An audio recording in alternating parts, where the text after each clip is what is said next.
j'aimerais avoir les informations que les guides veulent bien nous donner concernant le tsar. Bon, là on me parle d'une position délicate et d'un accord très compliqué à trouver. Moi je vois les choses complètement bloquées. Impossible d'avoir un accord de trouver. Le manque au niveau des restrictions qui ont été affligées au tsar et à son pays, pour moi, financièrement, ils sortiront même beaucoup plus forts. Sur le tsar, on me dit que c'est un homme de cœur. Les choses avancent lentement, pas comme il le voudrait. Ça devrait être plié sous une dizaine de jours grand maximum. Après, est-ce qu'ils vont nous en parler dans les médias? Je n'en suis pas sûr. On n'est pas loin de la fin, là. Je dis entre maintenant et 10 jours, pour vous donner un ordre d'idée. Ça demande quand même pas mal de réflexion de la part du tsar, parce que c'est pas évident, pas aussi évident qu'il le pensait à gérer.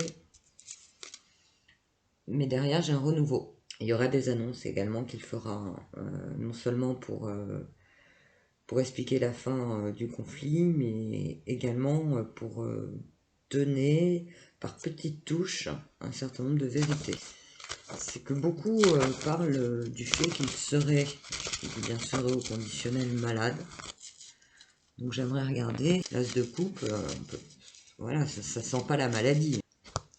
Nouveau départ sur la santé, la vigueur. J'ai la famille qui le maintient en forme d'une certaine manière. J'ai quelqu'un qui par les conflits se renforce. Donc la tête va très bien, le corps va bien. La famille est là en soutien. Maladie, non. Après qu'il ait besoin de repos, oui, ça je dis oui. Convalescence.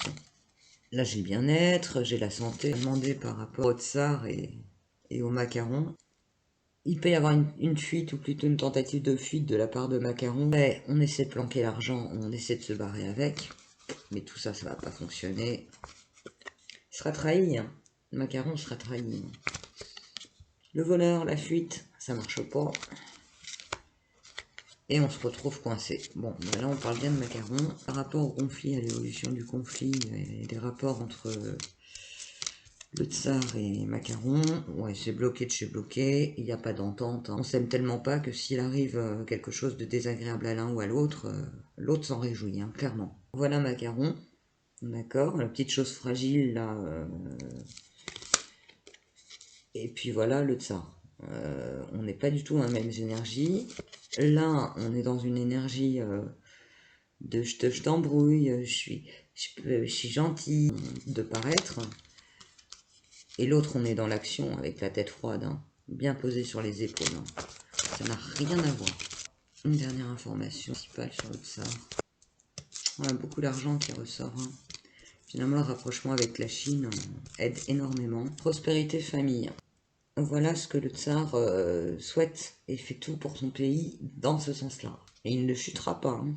Donc ils auront beau lui mettre toutes les sanctions qu'ils veulent, ils n'arriveront pas à le faire partir, ils n'arriveront pas non plus à disparaître d'une manière ou d'une autre. Non, non seulement il ne se laissera pas faire, mais il lui arrivera rien du tout. Alors là, ils peuvent rêver, ils peuvent menacer, ils peuvent faire tout ce qu'ils veulent, ça ne passera pas.